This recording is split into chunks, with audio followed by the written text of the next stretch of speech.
Bonsoir chers téléspectateurs, nous voici encore une fois de plus sur la chaîne Verbaturage pour un nouveau numéro de notre émission Heure du Coach, consacrée aux familles, consacrée aux fiancés, consacrée à tout jeune adulte qui aspire au mariage.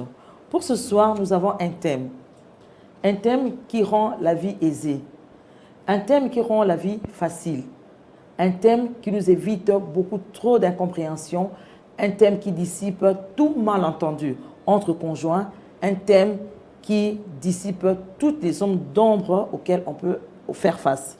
Il s'agit de la communication dans le couple, autrement dit, le dialogue.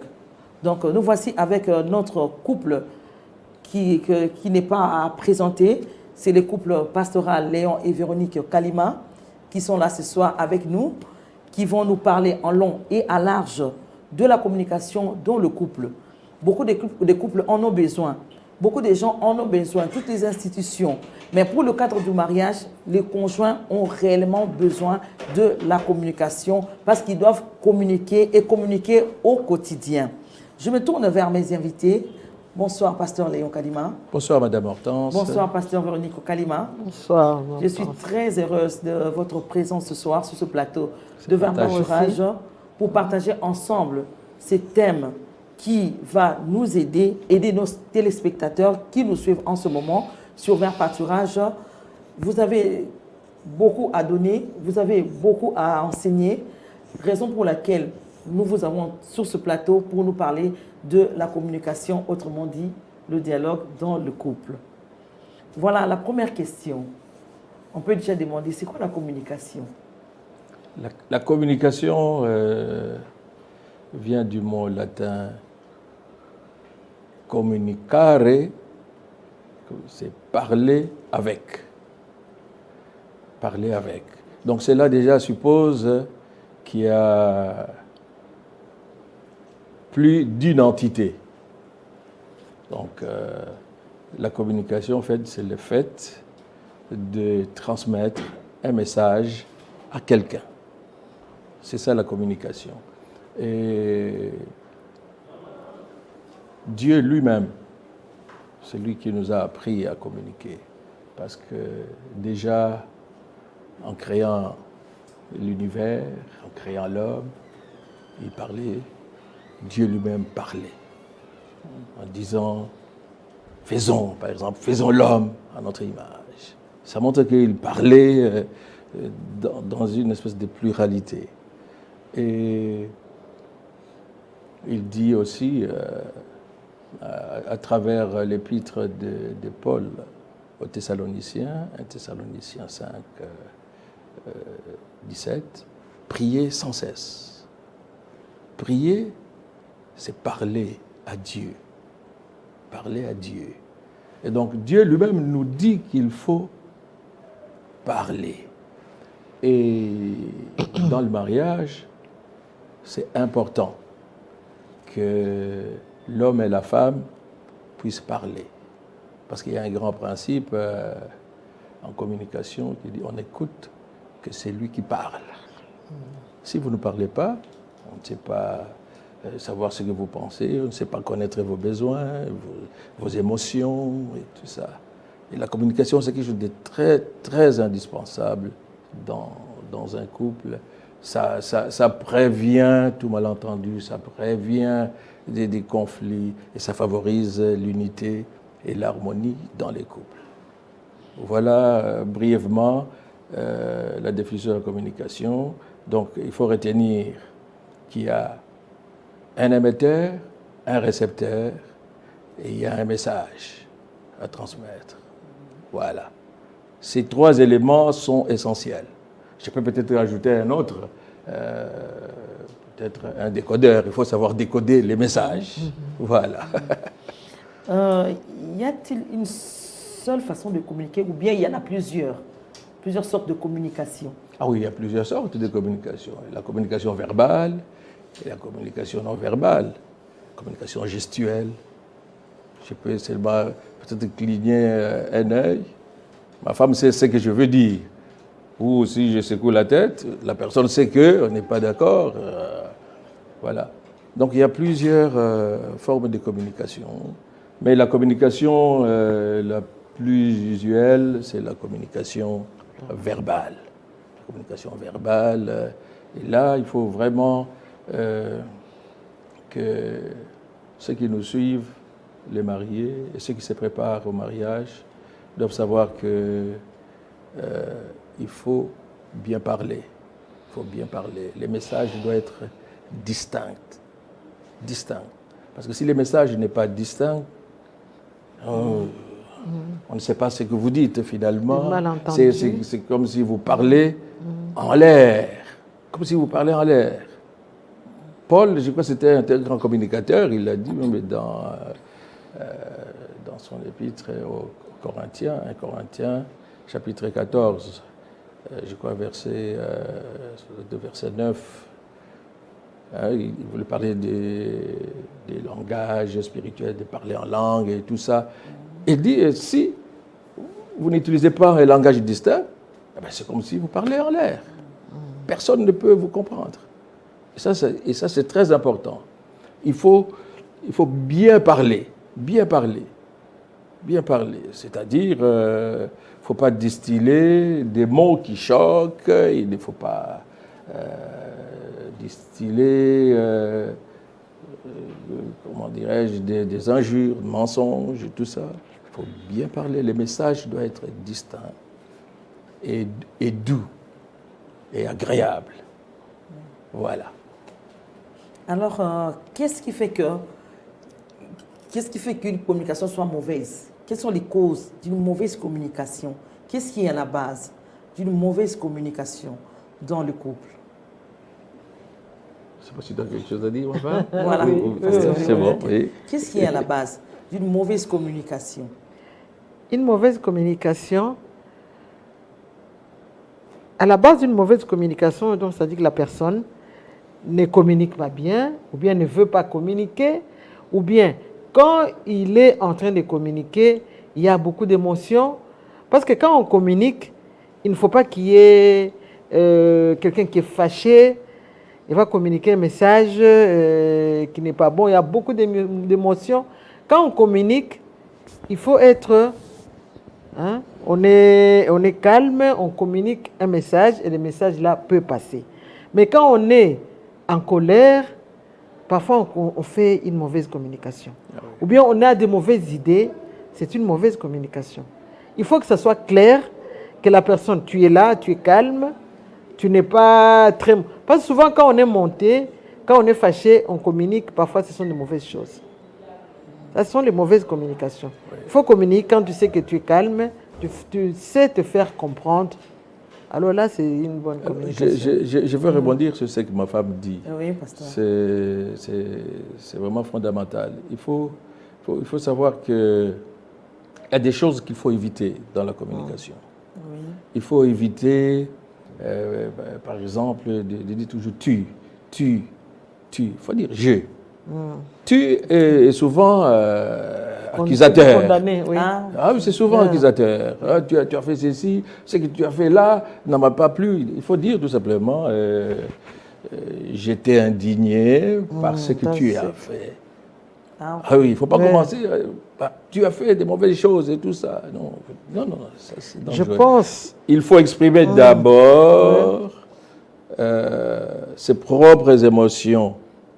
Oui. Voilà, ses propres émotions. En parlant de moi-même, voilà ce que je pense. Voilà. Voilà, il y a des techniques. Ça, il faut éviter ça. Il faut éviter aussi de dégainer trop vite. Dégainer comme une arme, vous voyez, dégainer comme l'éculique qui tire plus vite que son ombre. Il ne faut pas être dans une position défensive. Défensive. Oui. C'est pas bon. C'est pas bon. Être toujours alerte, prêt à réagir violemment. Donc, la communication doit se faire... Toujours quand on te parle, tu es toujours prêt à répondre, toujours très prêt à chercher à avoir raison. Raison, là, toujours prêt. là c'est pas bon. Et puis, il faut choisir aussi le moment. Il ne faut pas dire, par exemple, dans la thérapie des couples, quand nous recevons les couples, souvent, les couples ont ces genres de problèmes. Il peut se faire qu'il y a un sujet à débattre. Alors la femme, déjà, appelle son mari, par exemple, au téléphone. Il dit, les soirs, on a des choses à se dire. Il faut qu'on parle. On doit se parler. Alors, l'homme qui est au bureau, déjà, il se dit, mon Dieu, aujourd'hui, c'est la guerre. Qu'est-ce qui va se passer? Il cherche maintenant. Quel est le sujet qui sera débattu? Qu'est-ce que j'ai fait? Et tout ça. Et ça, c'est pas bon. Oh, les soirs, il faut qu'on parle. Non, c'est pas bon. Il faut choisir les moments il ne faut pas attendre que vous soyez, par exemple, à table pour commencer à faire des reproches à quelqu'un. Non, là, vous allez lui enlever tout l'appétit. C'est pas bon. Oui. C'est pas bon.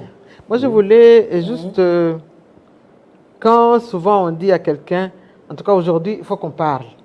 Alors la personne est déjà sur la défensive. Ah, la personne se dit, au fait, qu'est-ce qui s'est passé? Qu'est-ce qu'il y a? Il cherche maintenant à savoir. Oui. Mais ce qu'il faut, parce qu'il y a des gens, vous êtes là à la maison, il y a un problème, ou bien il te dit, bon, allez, assis-toi là, on va parler. Ça, c'est déjà. Comme devant la barre. C'est déjà d'avance, ça c'est mauvais. La personne est déjà sur la défensive. Il va commencer toujours. Là, ça ne va pas. Ou quand quelqu'un arrive, ma femme arrive du bureau et me trouve, moi, je suis à la maison et il dit, je ne la salue même pas. Aujourd'hui, il faut qu'on parle. Non, il faut qu'on parle. Il faut qu'on parle tout de suite. Et aujourd'hui, il faut qu'on parle. Alors non, ça ne se passe pas comme ça. Si vous avez des choses à communiquer ou bien à reprocher, ben, moi je trouve que ça ne sert même à rien de dire aujourd'hui il faut qu'on parle. Voilà. Si vous êtes là et vous voyez que c'est vraiment le moment qu'il faut, vous commencez à parler directement. Parce que quand on dit assis-toi, il y a même d'autres personnes, quelqu'un qui dort, hein? Vous êtes là, dormi. Et puis c'est cool, hein? Réveille-toi, on doit parler. Ça c'est déjà mauvais. Non, c'est déjà mal parti. C'est déjà mal parti. Non. Une bonne communication. Spontanée, on parle. Spontanée. Il y a un problème. Avec des paroles douces. Même quand on a des reproches à faire, il faut des paroles douces. Oui. Hein, la Bible nous dit, dans Proverbe 16, 24, les paroles agréables sont un rayon de miel. Douces pour l'âme et salutaires pour le corps. Donc, quand les paroles sont douces, sont agréables, ça favorise le climat. Même l'âme est touchée. Là où il y a le siège des sentiments, des émotions. Et là, la personne, même si on lui fait un reproche, il va bien prendre. Oui. Parce que c'est fait avec douceur. Oui. Avec douceur. Oui, avec douceur. Mais ma souvent, chérie, j'ai bien mangé, et tout ça. Non, souvent ce n'est pas le cas. Dans le couple, souvent ce n'est pas le cas. Mais ça, c'est à déconseiller. Souvent, ce n'est pas le cas. Il y a toujours quelqu'un qui est monté, il vient, il parle. Ce n'est pas bon. Mais là, ça arrive souvent, mais c'est à déconseiller. C'est pas bon. Il faut commencer par... Si vous avez envie de reprocher à votre conjoint... La colère, c'est pas bon. La colère peut vous amener à prendre des décisions mauvaises que vous pouvez regretter plus tard. Ouais. Parce que là, c'est la colère qui te conduit. Oui. Alors, tu prends des décisions et plus tard, ou même des paroles qui sortent. Parce que moi, je dis en ce moment-là, l'ennemi, il t'aide même, il te donne même les mots qu'il faut. Il te dit non, si tu lui dis ça, ça va vraiment lui faire très mal. Mais après, quand tu reviens à toi, tu commences à regretter, mais pourquoi j'avais dit ça? Tu commences à regretter. Donc il faut toujours doser les absolument, absolument. Il ne faut pas transformer les couples à une espèce de ring ou de plateau, des débats, des discussions. Vous savez, dans certains couples, les gens passent leur temps à discuter sur des futilités, à se chamailler. Oh non, c'est comme quand on nous enseignait, quand on nous apprend, on était en train de suivre les cours de counseling conjugal. Il disait, il y a des couples qui, pour un rien, il dit non, la souris est passée à gauche. Non, moi j'ai vu que la souris s'était passée à droite. Voilà, non, moi j'étais. Et puis les gens. Et puis tu es toujours comme ça, tu es toujours impoli. Allez. Non. Ça prend une autre dimension. Ah oui. Et Ah les oui. gens sont même, il y en a même qui sont même prêts à se séparer. Oui. Et vous regardez, c'est quoi, des départs, c'était la souris qui était sortie à gauche. Ou à droite. Non, je crois qu'il La faut... communication très importante. C'est très important et il faut bien communiquer. Il faut bien communiquer, bien parler. Ça Bien aide. faire C'est comme j'ai passer son dit, idée. c'est comme un rayon de miel. Donc c'est bon pour la santé. La santé physique, la santé morale, la santé psychologique, la santé spirituelle. C'est fondamental. Oui, très fondamental, pasteur, Oui. comme vous avez dit. Mais tel que je vous ai suivi, tous les deux d'ailleurs, Oui. j'ai compris que l'homme est sujet à des émotions. Tout le Bien monde. sûr, bien sûr. Tout le monde est sujet à des émotions. Bien sûr. Est-ce qu'on ne peut pas laisser les émotions d'une personne s'exprimer? C'est vrai que vous avez dit que pour une bonne communication, il faut apaiser d'abord sa colère, il faut d'abord bien réfléchir, tout ça. Mais là, c'est comme s'il y a un frein par rapport à la nature de la personne. C'est comme si la personne ne sera plus vraie. S'il faut mettre un frein, réfléchir, choisir les phrases, choisir les mots, comment est-ce qu'il faut lui parler. Moi, je pense que ça devient un schéma peut-être scientifique que vous soumettez quelqu'un. Mais je ne sais pas comment vous allez expliquer ça. Moi, je pense que ce sont les émotions, c'est les cœurs qui parlent. C'est la nature de l'homme qui parle. En plus, tu es en face de ton conjoint, tu es en face de ta conjointe. Donc, c'est une intimité. Vous êtes deux personnes qui doivent se comprendre. On doit comprendre les faiblesses de l'autre, les points forts de l'autre. Vous ne pensez pas que ça peut être un frein à la nature de la personne? Vous risquez même de changer la nature de votre conjoint, de votre conjointe. Oui. Tout s'apprend. Oui. Tout s'apprend. Et le mariage étant une entité complexe, c'est comme une entreprise. Il y a les règles de fonctionnement du mariage. Vous ne pouvez pas entrer dans le mariage un peu comme ça, olé, et vous faites n'importe quoi. Non, il faut savoir sauvegarder le mariage. Et pour sauvegarder le mariage, il faut respecter des règles. Toutes les règles de communication. Il faut respecter les règles de communication. Si vous ne les respectez pas, c'est pas bon. L'homme et la femme doivent respecter. Vous pouvez exprimer les émotions, mais avec beaucoup de... Avec amour, si on peut amour dire. et beaucoup de sagesse. Oui. Et Oui. tout en restant naturel. Oui. Notre exemple, c'est Christ. Christ lui-même exprimait des émotions. Il ne faut pas dire que les émotions sont mauvaises. Non. Christ lui-même, il y a le verset le plus court dans la Bible. Jésus pleura. Ah, Oui. Jésus pleura. Ah, des émotions. C'est une émotion forte. Il a pleuré. Dans Jean 11, 35. Jésus pleura. Il exprimait une émotion devant la foule, devant ses disciples, devant Marie, devant Marthe, quand Lazare était décédé. Donc, on ne peut pas dire Mais que... il faut doser quand même. Il faut doser oui, ça. Jésus ne s'est pas jeté par terre pour pleurer. Il faut se faire bien comprendre. Non, Ça, ce sont des émotions inutiles. Il faut Il faut se maîtriser. C'est-à-dire, il faut effectivement beaucoup de maîtrise. Quand on est adulte, il faut beaucoup de maîtrise. C'est ce qui va vous permettre de ne pas dire n'importe quoi. Il ne faut pas dire n'importe quoi. Il faut pas être... sinon, on va passer à l'autre extrême. Vous allez injurier. Il y a des couples où on injurie facilement. Les conjoints s'injurient mutuellement. Des injures graves. Ah oui. Ils s'injurient eux-mêmes. Après, ils regrettent. Ils s'injurient eux-mêmes, ils injurient même les membres des familles respectifs. Ils injurient les beaux-parents, et ainsi de suite. Non. Oui. Ça, c'est des mauvaises émotions. Ah oui, il y a des bonnes émotions. Comme mon épouse a dit, par exemple, l'émotion négative, de la colère. Non, non, ça, il faut... La colère, il faut gérer. vraiment... Faut gérer. Il ne faut pas parler sous l'effet de la colère. Non. Quand on parle sous l'effet de la colère, on peut... Il faut gérer les on émotions. va créer des dégâts. Certainement. Quand on gère les émotions, c'est alors qu'on change. Parce que si souvent vous êtes une personne qui part toujours sous la colère, qui est toujours...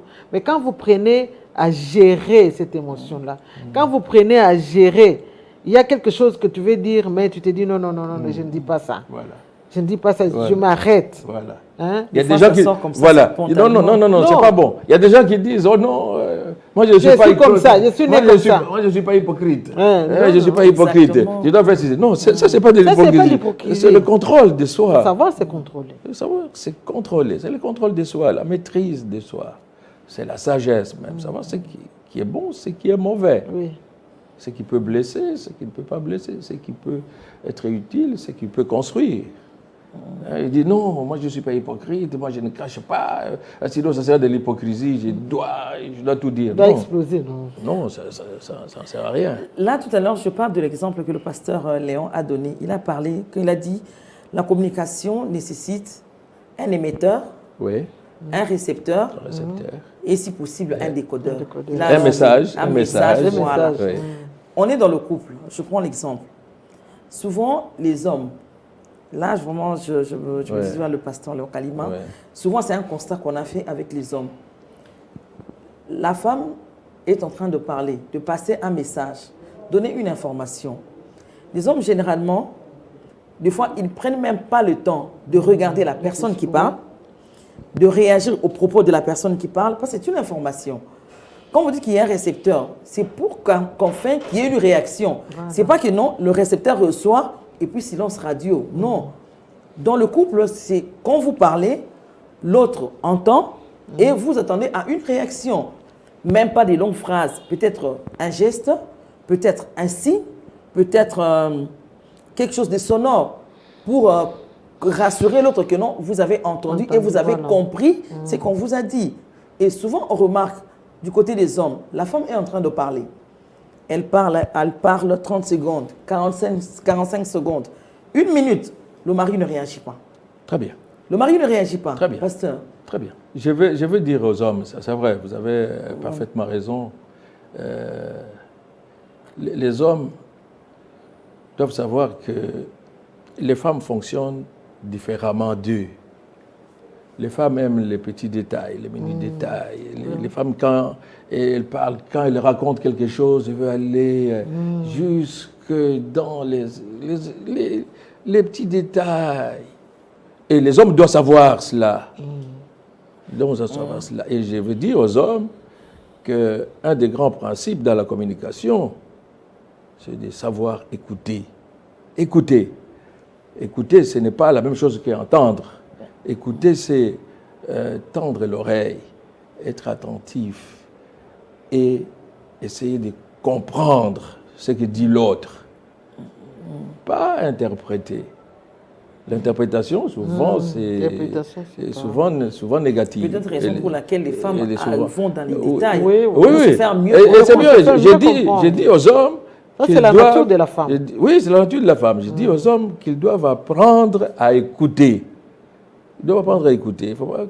Il ne faut pas donner l'impression qu'on est agacé par les détails que donne la femme et tout ça. Non, non, c'est important. Souvent, ils disent, Oui. souvent les hommes disent non, mais vas-y, mais parle, écoute.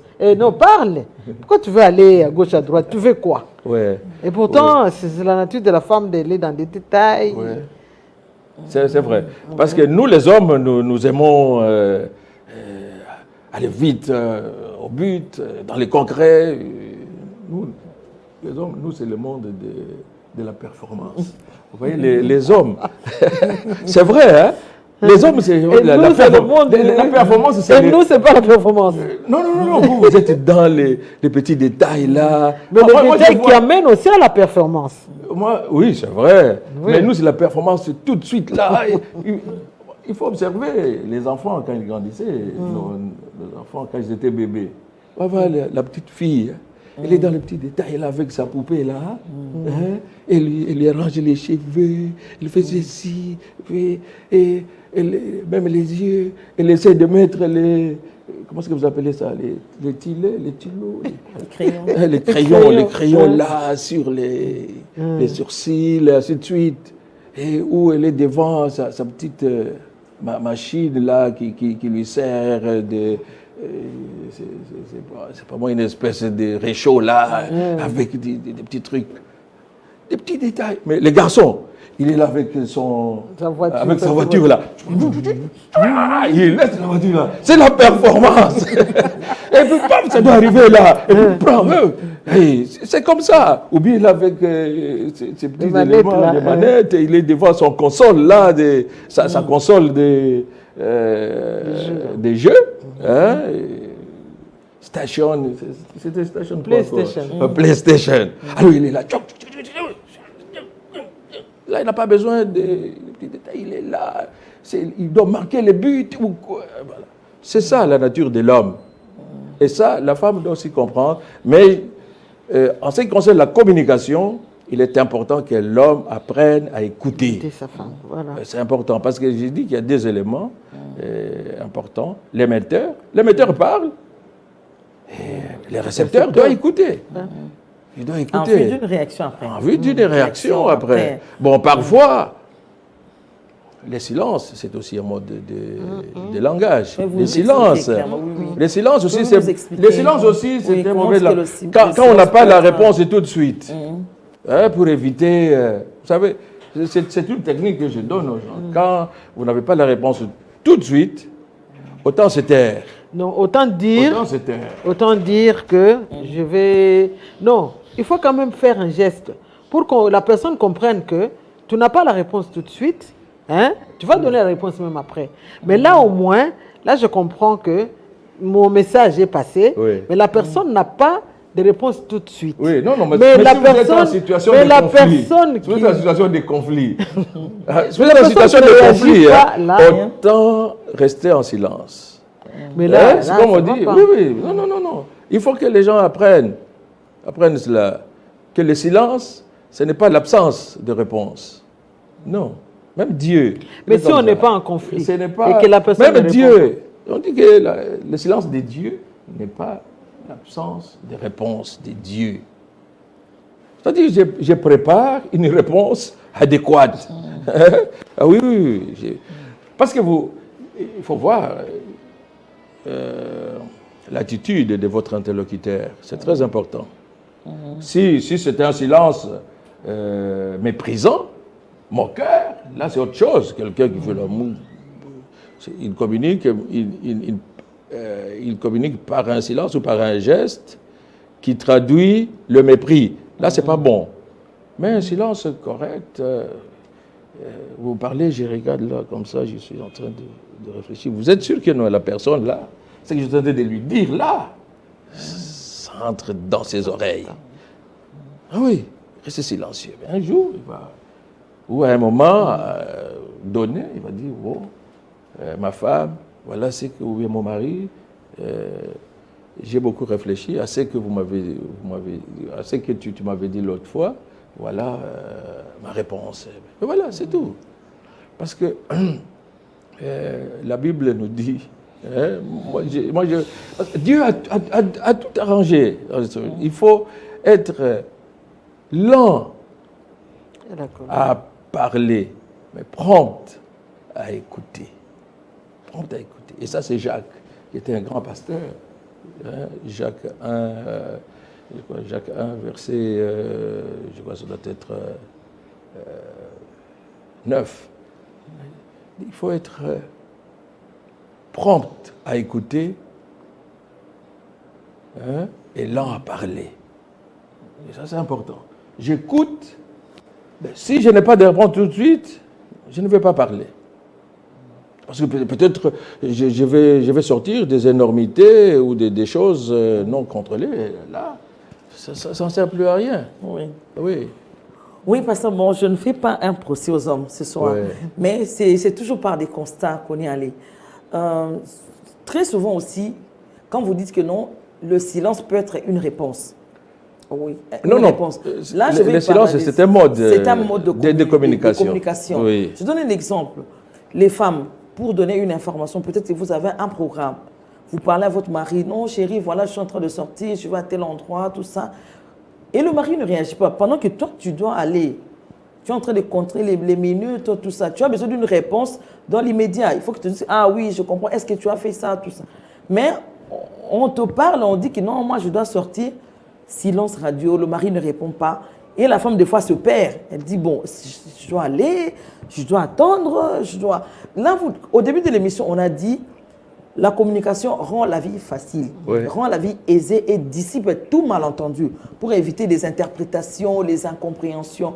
Pourquoi ne pas réagir directement? Parler à la personne, lui montrer que vous avez entendu et vous réagissez, au lieu de rester calme et silencieux pour dire que non, voilà, c'est moi le mari, je peux répondre à tout moment, tout ça. Mais entre-temps, vous jetez toujours un coup d'œil pour regarder s'il est parti, oui ou non, au lieu de donner directement une réponse. Ça, c'est peut-être pour dire qu'il Oui. n'est pas d'accord avec la personne. Pourquoi ne pas parler, Non, donner non. une réponse claire? Oui. Vous avez dit que c'est parmi les caractéristiques d'une bonne communication. Ouais. Pourquoi ne pas donner une réponse claire à votre épouse pour dire que non, chérie, en tout cas, je suis désolée, je ne pense pas que tu pourras aller à ce rendez-vous. Pourquoi ne pas parler? Non. Écoutez, je vous comprends très bien. En tant que femme, vous êtes en train d'exprimer une des caractéristiques fondamentales d'une femme. La femme, même quand elle parle, qu'il y ait une réponse tout de suite. Même quand elle demande de l'argent, il faut que l'argent sorte tout de suite. Mais vous avez la performance, non? Oui, alors que... vous avez dit... Oui, là, nous c'est le résultat. Voilà. Nous, c'est le résultat. Non. Parce que là, je me dis, mon Dieu, il me demande de l'argent ici. Bon, il faut que je cherche. Je dois prendre l'argent, ou je dois aller demander de l'autre côté là, ou bien je dois faire actionner tel compte. C'est ça la performance, pour que j'arrive au but directement. Nous, c'est ça, c'est la performance. La performance, ce n'est pas la rapidité ou quoi. Non, la performance, c'est atteindre les buts directement sans passer par des contours. Hop, on va droit au but. Mais justement, donner directement la réponse à votre... Non. C'est-à-dire, parce que sinon, je risque de donner n'importe quelle réponse. Il faut que je donne une réponse claire. Une réponse claire. Une réponse claire, ça s'émue. Il faut s'émuler. Non, si c'est une question importante, peut-être c'est une question importante.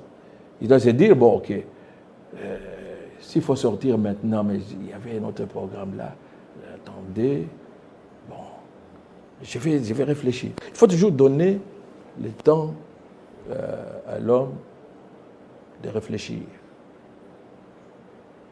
La femme aime exprimer ses émotions, comme ça, parfois brutalement. Mais l'homme, non, c'est tout le contraire. L'homme, il écoute, il encaisse, et puis il réagit après. C'est rare de trouver des hommes qui réagissent comme ça, du but en blanc, du tac au tac. Et ça, c'est pas bon.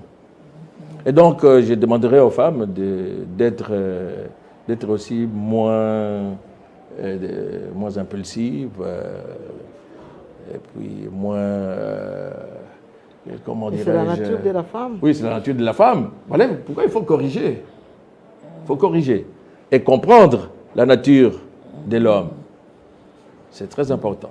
Mais donc, il faut comprendre, dans la communication, je l'ai dit, il y a aussi un élément très important, c'est on doit respecter les différences. Oui. Il faut savoir que nous sommes différents. L'homme et la femme. On est différents. On réagit différemment. Et là, il faut comprendre. C'est comme l'homme doit comprendre. C'est comme j'ai dit, l'homme doit comprendre que la femme aime les détails. Voilà. Il faut écouter ces détails. Et la femme, réagir aussi. Ah oui, et la femme, femme doit savoir que l'homme, parfois, ne réagit pas tout de suite. Il prend le temps de réfléchir pour faire une bonne performance. Voilà, pour ne pas échouer. Nous avons peur de l'échec. Nous, les hommes. Oui, parce on a peur de l'échec. Quand la femme demande, il faut qu'on donne il faut qu'on arrive à un bon résultat, il faut satisfaire ses besoins, et c'est ça. Et c'est comme ça qu'on est homme. Ah oui, donc, les désirs de la femme se porteront vers l'homme. L'homme est un peu la solution. Hein? Voilà. Non, moi, ce que je voulais dire, il l'a dit déjà, mais il faut comprendre la nature de la femme. Oui. Savoir que la femme, elle exprime ses émotions facilement et elle parle avec ses émotions. Alors, il faudrait que l'homme comprenne que la femme est comme ça. Oui. Et alors, dans ces cas-là, il faut aussi réagir vite à ce qu'elle veut. Parce que c'est ça sa nature. Bon, oui, c'est ça sa nature, effectivement. Parce qu'on Non, n'est pas non, d'accord. il faut, non. C'est-à-dire, on doit faire des compromis. On doit se comprendre, nous deux. Oui, il faut faire Vous, des compromis. L'homme comprend que la femme. Oui, c'est-à-dire, l'homme ne doit pas être impatient quand la femme parle. Il doit être patient. Et il doit donner la réponse. C'est ça que j'ai dit. Non. Il doit d'abord écouter, être patient. Mais entre-temps, la nature de la femme maintenant. Il écoute d'abord, il écoute. C'est ce qui est important pour apporter une bonne réponse. Écouter, c'est un signe de grand respect. Ah oui. Écouter, c'est un signe de grand respect. Parce que, c'est-à-dire, on considère d'abord la personne.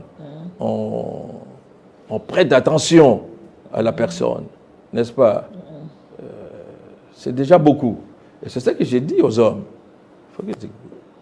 Et j'ai dit aussi aux dames, aux femmes, qu'elles doivent savoir aussi que l'homme fonctionne différemment d'elles. De la même manière que l'homme doit faire un effort pour écouter les détails de la femme, de la même manière, la dame doit savoir que l'homme prend du temps aussi pour donner la réponse. Il passe du temps à la réflexion pour donner la réponse, pour le résultat final qui doit être performant. Voilà. Nous, c'est les résultats qui comptent.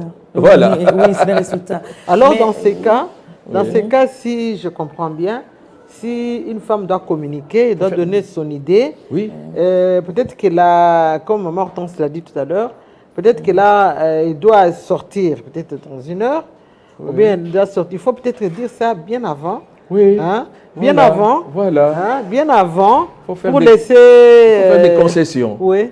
C'est ça. Mais pas venir Laisser au dire. chef le temps de Pas de venir. réfléchir. Oui. De Pas faire venir des directement. calculs, Ouais. de voir ce qui. Tu sais que qui tu vas faire quelque chose là demain. voir la autant faisabilité. déjà poser le problème Voilà. la veille. Voilà. Mais là, la vie devient aussi trop scientifique entre conjoints. Non, c'est pas scientifique. Ça règle tout. Ce n'est pas scientifique, ça règle. Ça vous épargne des frustrations. Oui. Parce que là, vous comprenez, là, ça vous épargne. C'est pour ça que le mariage est fait pour des adultes. Oui. Ce n'est pas fait pour On va des des gens qui concessions. qui ne sont pas mûrs. Oui. Il faut être mûr pour se marier.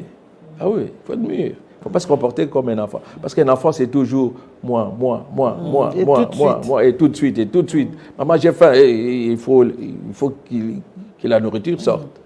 C'est pas ça. Et comment faire face à la timidité de l'un des conjoints?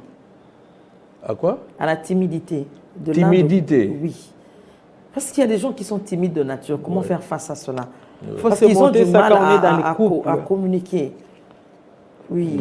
Il y a des gens, il a des choses à dire, mais il est bloqué par sa timidité. Comment faire face à cela? Parce qu'un des conjoints peut être bavard et l'autre ne l'est pas. Oui. Et l'autre Ça, ne ça l'est fait- pas. C'est lui Comment qui est faire face bavard. à ces différences-là? Celui qui est Dans le couple, bavard voilà. peut pousser, hein, mettre l'autre en confiance. Parce que quand on est timide, ça veut dire qu'on n'a pas envie de donner. On s'est dit peut-être quand je vais donner mon idée, ça ne va pas être bon, ça va pas.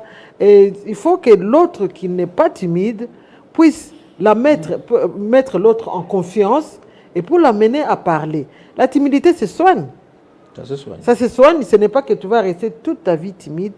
Donc, il faut, si ton conjoint, ton partenaire sait que ma femme ou bien mon mari, il est timide, il faut l'amener petit à petit, hein, à le mettre en confiance, à s'exprimer, à parler. Ouais. Et Pour à une la langue. Pour une bonne communication, Oui, il faut- à la langue, dans le ça couple, va, oui. il ne faut pas qu'il y ait, Qu'il y ait des timidités. qu'il y ait des timidités.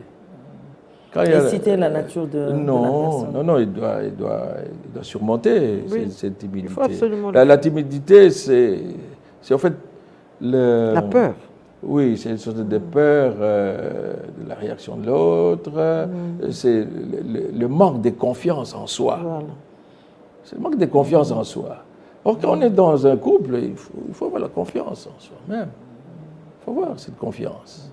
Et je crois qu'il faut que les conjoints qui remarquent que la femme, ou vice-versa, est timide, il doit prier, demander à Dieu pour que cette timidité soit enlevée, parce que pour communiquer, il faut que le cœur s'ouvre.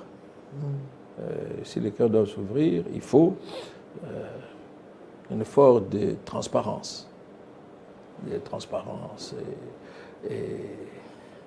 Parce que quand la personne est timide, il y aura des sujets tabous. Or, dans les mariages, il n'y a pas de sujets tabous. Ah oui, il faut communiquer sur tout. Il faut parler aisément de tout. Bien sûr, dans les limites de l'acceptable. Pas des insanités. Il faut parler de tout. Et donc, la timidité, c'est pas une bonne chose. Bien sûr que dans les couples, on n'a pas forcément les mêmes tempéraments, l'homme et la femme. On peut avoir des tempéraments différents. Mais l'essentiel, c'est de se comprendre, de se connaître, de voir comment l'autre fonctionne, et tout ça, c'est ça qui est important. Il y a plusieurs types de tempéraments. Il y a des gens qui sont flegmatiques, il y a des gens qui sont sanguins, et d'autres mélancoliques, et tout ça. Et ça, il faut connaître. Il dit non, mon mari, par exemple, est du type flegmatique. Je sais, bon, lui c'est toujours comme ça, il n'a pas d'émotion. Mais voilà, il n'exprime pas tout de suite ses émotions, mais je le comprends. Et bien, c'est comme ça. Il faut connaître l'autre suffisamment. Il faut connaître l'autre. Il faut connaître son conjoint, il faut connaître sa femme. Et en fonction de tout ça, vous allez mieux communiquer. Il ne faut pas vouloir que l'autre parle comme l'on veut. Non, c'est pas ça. Chacun a sa façon d'exprimer les choses. Chacun a son tempérament. C'est comme a dit ma femme. Quelqu'un peut être loquace, l'autre peut-être un peu bavard. C'est comme ça. Il ne faut pas l'entraîner comme un coaching spécial pour qu'il soit aussi bavard. Mais s'il n'est pas bavard, il n'est pas bavard. Si elle n'est pas bavarde, elle n'est pas bavarde. Ah oui, c'est ça. Mais l'essentiel, c'est qu'il y ait la transparence. La transparence, qui est la communication, que vraiment que tout baigne dans l'huile. Et ça, c'est important.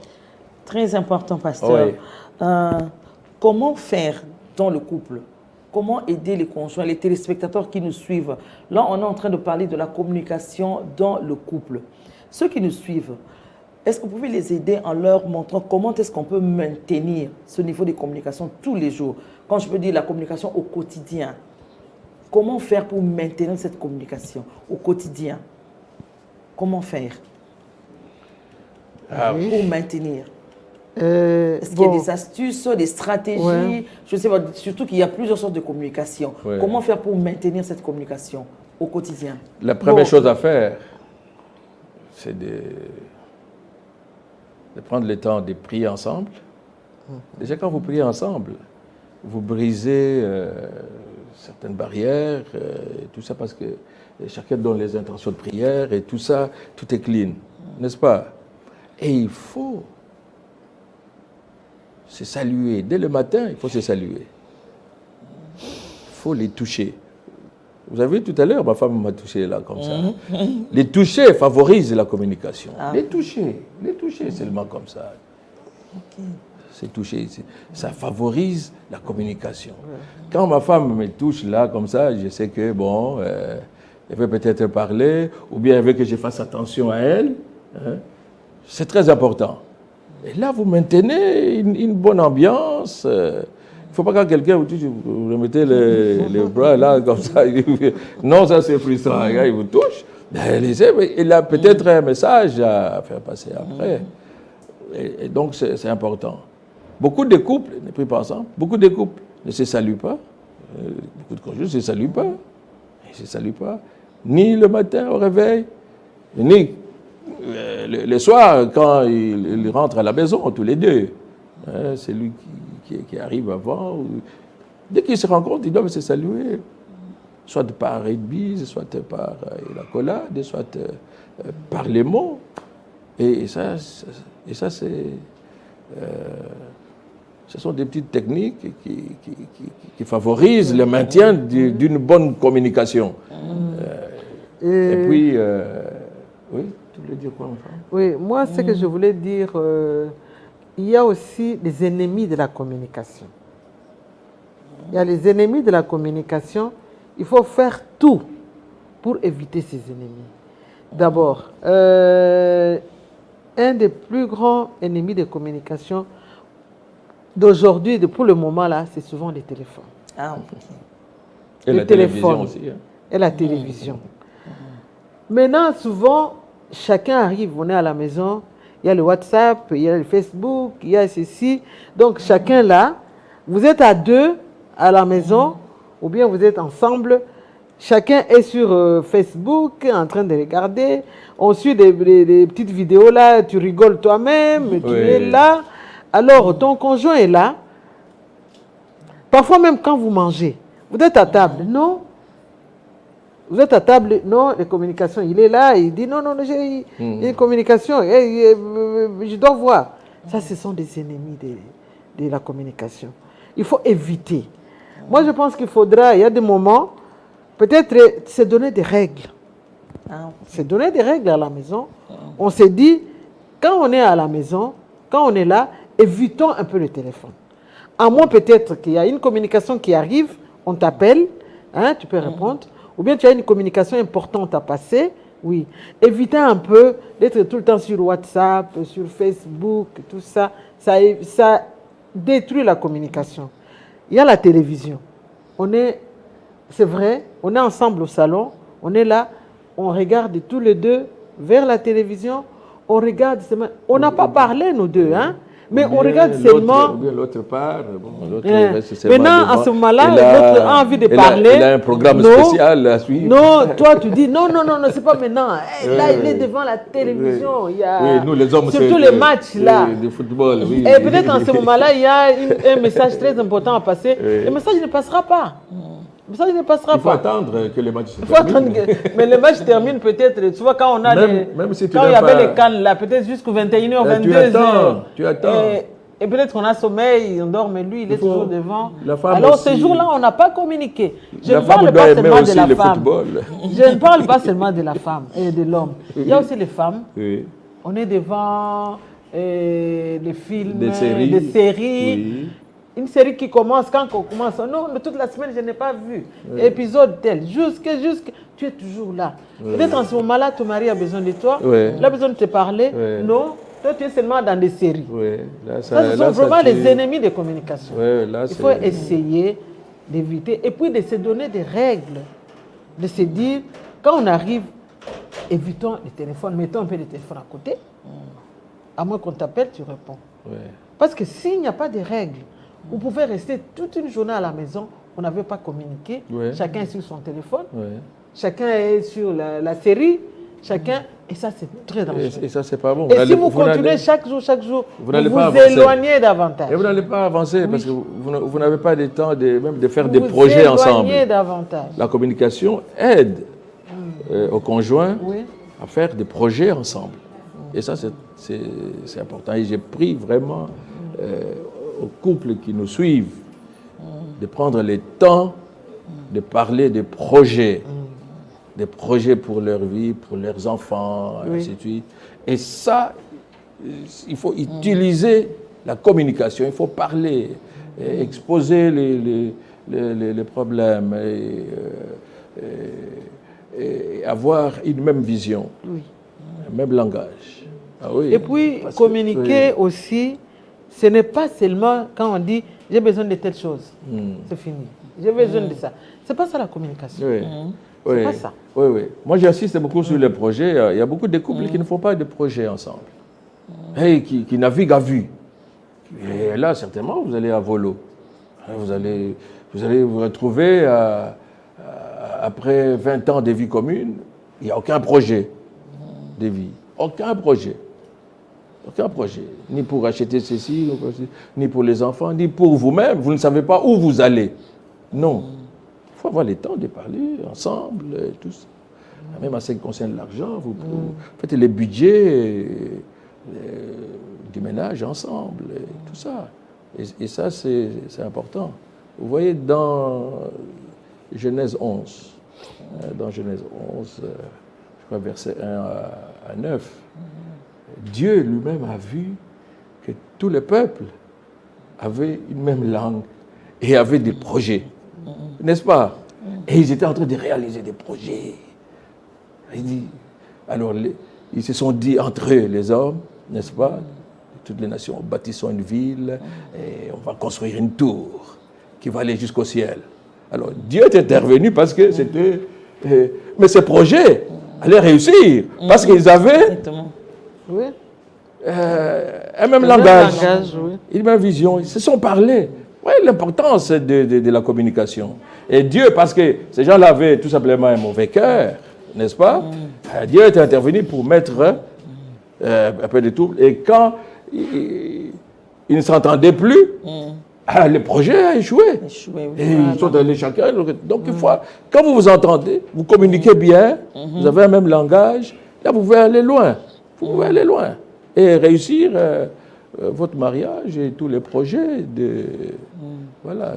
Voilà, là, moi, je suis très content du fait que le pasteur soit revenu dans les Écritures. Là, on reste dans les Écritures. La Bible dit, la foi vient de ce qu'on entend. Et ce qu'on entend vient de la parole de Dieu. Ça, c'est le deuxième volet. Mais on dit déjà, la foi vient de ce qu'on entend. Là, je parle de l'exemple où, dans le jardin d'Éden, il y avait l'homme et la femme. Ouais. Mais on a vu le serpent, le tentateur qui est venu vers la femme.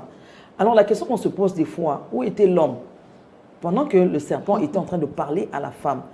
Ce n'est pas le fait que, comme le pasteur a dit, les hommes, vous ne faites pas trop attention aux femmes, qu'une autre personne vient parler à votre femme. Voilà. Et la femme tend son oreille vers une autre personne.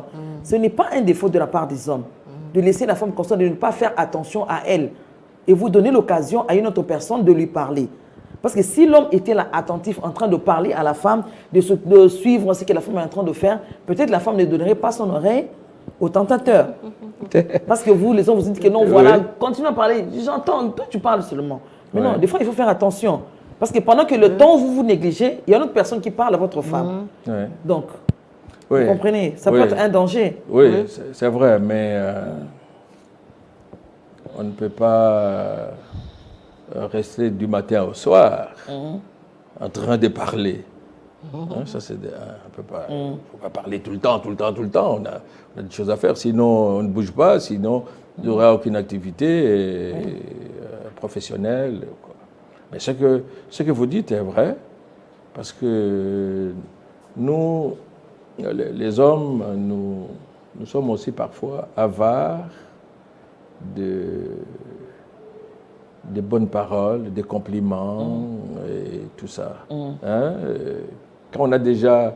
vous savez, l'homme, avant d'épouser la femme, il est très... comment dire, attentionné. C'est le poète. C'est le poète et tout ça. L'homme a l'esprit chasseur. Vous voyez, quand un chasseur est en train de chercher un gibier, il peut rester des heures avec son calibre 12. Là, il attend, il sait que le gibier va passer par là. N'est-ce pas? Paf! Et dès qu'il a le gibier, c'est terminé. L'affaire est finie. C'est un peu comme ça dans les mariages. Dès que l'homme a la femme, côté de lui, bon, c'est fini, j'ai rien du tout. Mais les hommes doivent savoir parler à la femme. C'est un acquis. Oui, ils doivent parler à la femme. La femme aime écouter des belles paroles. Et ça, les hommes doivent comprendre. Il faut que l'homme parle, il doit parler, et exprimer ses besoins, ce qu'il désire. Comme disait ma femme, même pour les règles du jeu, tout ça, pour le fonctionnement du mariage, Il doit prendre le temps de dire à la femme, voilà ce que moi je veux, hein, voilà ce que je ne veux pas, ainsi de suite. Comme ça, vous donnez vous-même votre format du couple. Et ça, je crois qu'il y a beaucoup d'hommes qui ne le font pas.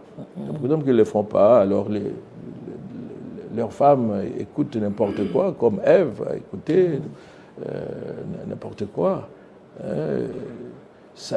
Satan a trompé Ève de manière, comment dirais-je,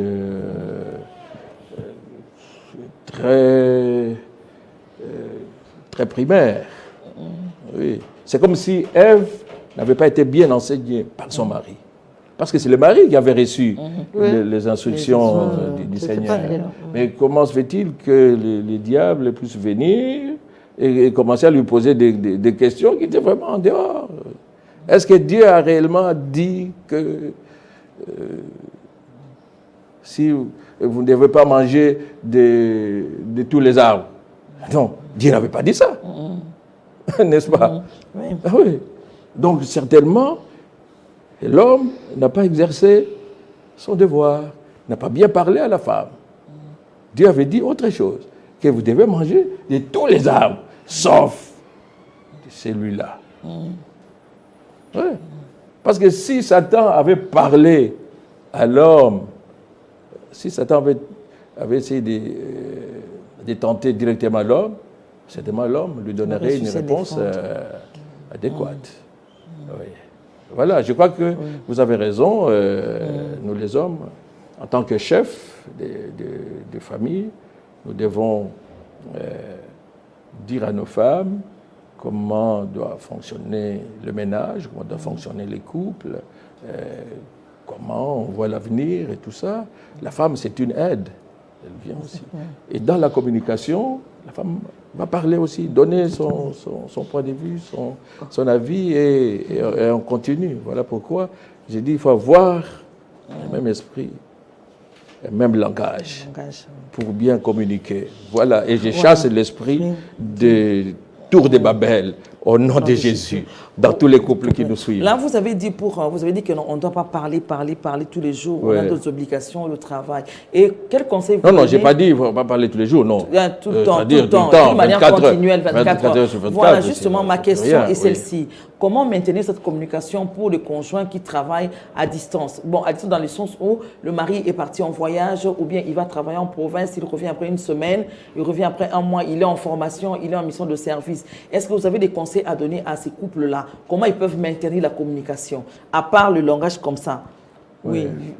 Voilà. Oui. C'est important. Quel conseil vous pouvez donner? Est-ce qu'il y a des astuces avec la technologie actuelle? Comment est-ce qu'ils peuvent faire pour maintenir la communication avec leur conjoint?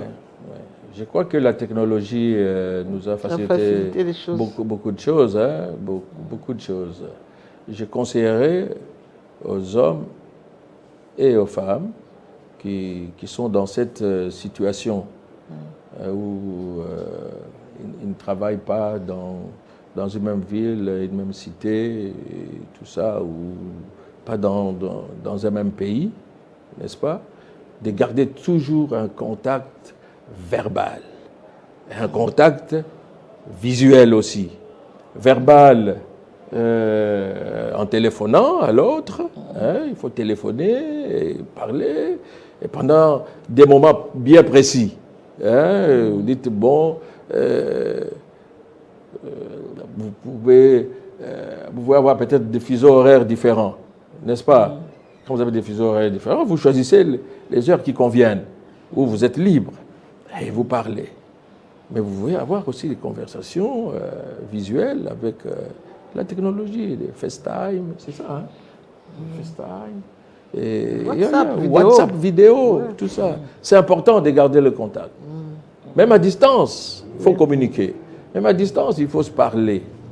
Se parler pour mieux se connaître et pour mieux gérer les émotions, les projets, les pensées, ainsi de suite, pour consolider les couples et éviter les frustrations, et éviter comment est-ce que je vais dire, vous savez, quand il n'y a pas de communication, les gens fantasment un peu sur des réalités inconnues. Sur des réalités inconnues. Et ça, c'est pas bien. Vous êtes là, vous dites non, certainement, mon mari est en train de faire ceci ou cela, ma femme est en train de faire ceci ou cela. Hein? Non, il faut parler. Il faut parler. Quand vous parlez, vous connaîtrez les pensées de l'autre.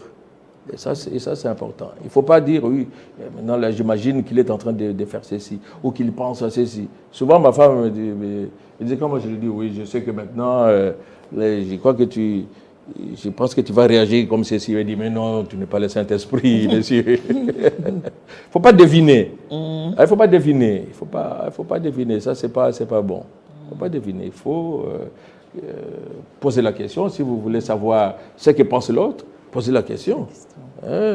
Voilà, c'est important. Donc, la communication, c'est quelque chose de fondamental. C'est un ciment important. Et j'ai prie le Seigneur que tous les couples qui nous suivent puissent développer une communication saine dans leur couple. Et je le prie vraiment au nom de Jésus. Merci, chers téléspectateurs. Vous nous avez suivis avec beaucoup d'attention sur ce thème de la communication.